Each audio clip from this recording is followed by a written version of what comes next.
Assalamualaikum to all my dear students. I'm your science teacher. Hope you all fine. So welcome to class 8.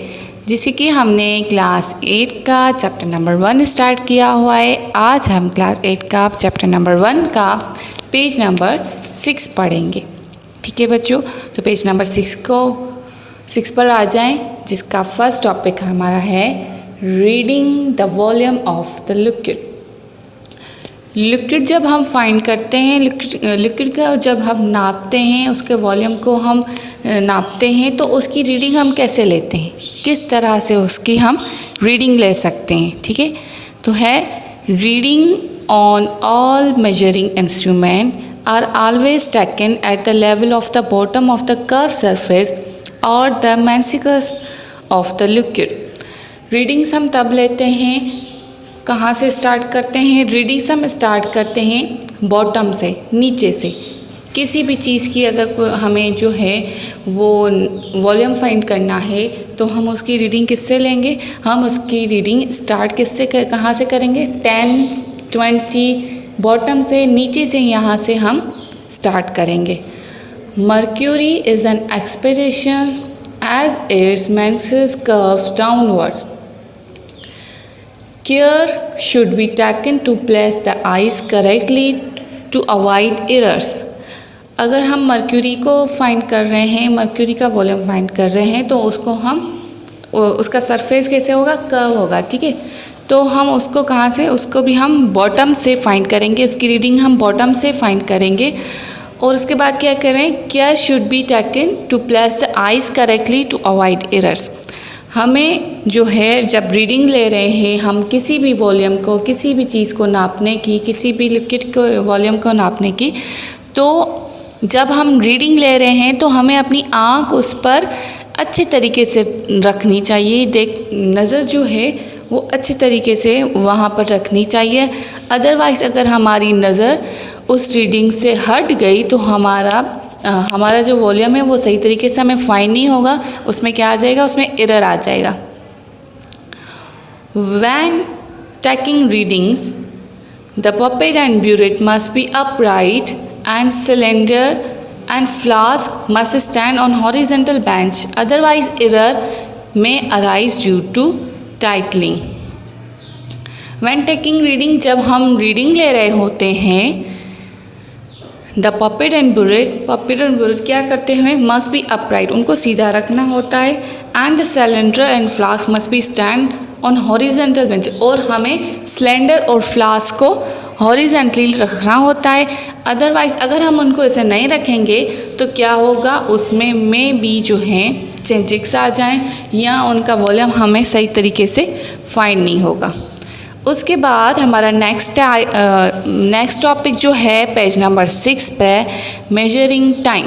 किस तरह से हम time को find कर सकते हैं, टाइम को किस तरह से नाप सकते हैं?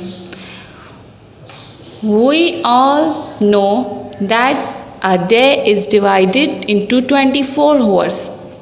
हम सबको पता है कि दिन को कितने हॉर्स में डिवाइड किया गया है? 24 आवर्स। 24 आवर्स में डिवाइड किया गया है। 24 घंटे, एक दिन को हमने कितने घंटे में डिवाइड किया है? 24 घंटों में डिवाइड कर लिया है। Each containing 60 minutes of 60 seconds each. हर जो है घंटा इन 24 आवर्स में, 24 घंटों में हर जो एक घंटा है उसके पास 60 मिनट्स होते हैं, और हर एक मिनट के पास 60 सेकेंड्स होते हैं। The Royal Greenwich Observatory, London uses a number of very accurate quarters electric clock which are checked daily against astronomical observation. Royal Greenwich जो लंदन का एक साइंटिस्ट है, उसने क्या बनाया? उसने एक इलेक्ट्रिक क्लॉक बनाया है, जिसे वो हम जो है टाइम को डेली चेक कर सकते हैं, क्योंकि वो बहुत बिल्कुल एक्यूरेट टाइम हमें बताता है। They are control by the vibration of quartz crystal. उनको कैसे कंट्रोल किया जाता है?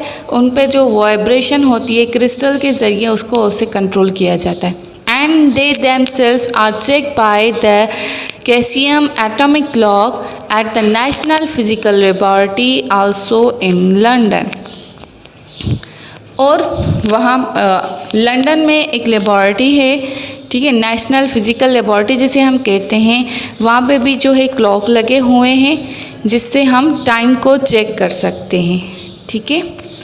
तो ये पेज नंबर 6 का आपका 2 टॉपिक थे आपके, reading the volume of liquid. हम लिक्विड का वॉल्यूम कैसे फाइंड कर सकते हैं, किस तरीके से हम उसकी रीडिंग ले सकते हैं। हमें अपनी आँख, अपनी नज़र रीडिंग पर बिल्कुल केयरफुली रखनी चाहिए। अगर हमारी नज़र उस पर सही नहीं होगी तो हमें रीडिंग भी सही नहीं मिलेगी। उसके बाद मेजरिंग टाइम कैसे फाइंड करते हैं। टाइम भी डिफरेंट क्लॉक्स होते हैं जिसकी मदद से हम टाइम को फाइंड कर सकते हैं, जो कि एक लंदन की नेशनल फ़िज़िकल लाइब्रेरी में भी रखा हुआ है, ठीक है। और जो है उसे किसने बनाया था, उसने बनाया था रॉयल ग्रीनविच एक साइंटिस्ट था जो कि लंदन में रहता था, ठीक है बच्चों। तो आई होप ये आपको क्लियर हो चुका होगा। अगर इसमें से कोई क्वेश्चन आपको पूछना है तो आप मुझसे पूछ सकते हैं। फिर भी आप रिवाइज़ कर लें कि हम पूरे डे को, एक दिन को हमने 24 घंटों में डिवाइड कर लिया है।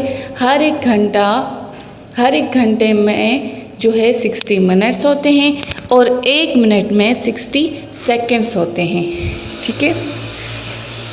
अगर इसमें से आपको कुछ समझ में ना आए तो आप मुझसे पूछ सकते हैं, आप मुझसे कांटेक्ट कर सकते हैं, इस वीडियो को दोबारा देख सकते हैं। ओके, अल्लाह हाफिज़।